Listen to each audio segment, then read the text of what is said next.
I wonder if either of them are mothers.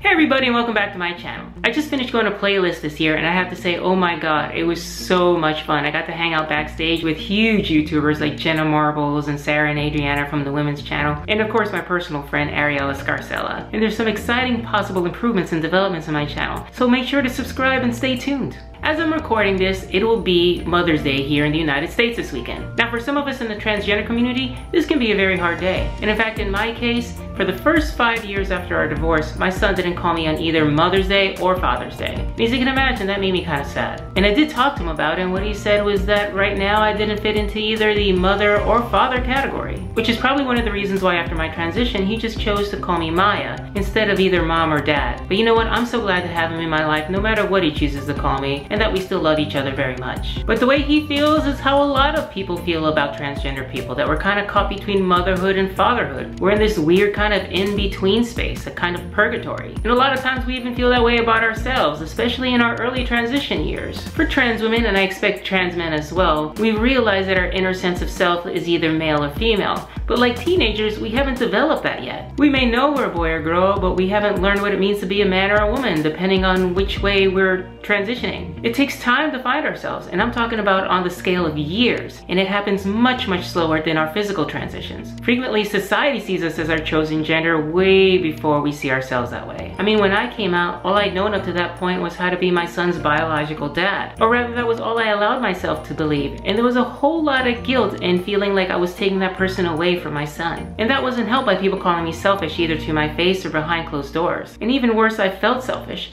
But then I realized I have a right to survive and be happy too. And one day I realized the only way I'd ever be there long term for my son was as a woman. That it was probably preferable for him to have a happy mom rather than a dead dad. And that's not to say that immediately I felt comfortable taking on the title of mom. And for some people, they never get there. In the beginning, I was okay with the title of dad, but it began to feel less like me over time in the same way that my old name began to feel less like me. And eventually I began to feel like Maya right down to my bones, and that's the way I feel right now. And I also feel like a mom, although sometimes people don't see me that way. And I know other transgender people don't feel that way, and that's fine. You have a right to define yourself any way you want to. To me though, it doesn't seem to make sense to argue against that my biology traps me into being a man, but then to believe that my biology always traps me into the role of dad and never mom. And when you think about it, mom isn't a title of biology. You don't have to give birth to be a mom. And how can we claim to be gender pioneers and at the same time believe in conventional sex-based roles? Sure, I taught my son how to hit a baseball. I also taught him how to throw a spiral with a football. But you know what? So did his other mom, because that isn't only a dad thing. And if I had been born biologically female and a lesbian, I wouldn't have seen myself as a dad just because I taught my son these things. Maybe our hesitancy as transgender women to take on the title of mom has more to do with our feelings of guilt and also inferiority to cisgender women like the ones who birthed our kids. But I feel like I can take on the title of mom for the same reason that adoptive mothers can take on the title of mom. They didn't birth their kids either. Or for that matter, lesbian families where there's two moms. I mean, clearly the title of mom isn't exclusive to one person per family. And you know what? I think what's great is that I think my son is starting to feel that way too. A couple years ago, he did start calling me on Mother's Day. And this year he called to tell me that he's actually sending me a gift for Mother's Day. And I have to admit that after I hung up with him, I broke down into tears. I'm still waiting patiently for him to call me his mom. But you know what? I have more hope now than ever that one day he will. So for you trans women having a hard time this Mother's Day, know that I love you and that I see you as a mom, and that you probably always were. On that note, like, share, and subscribe, and see you around the interwebs.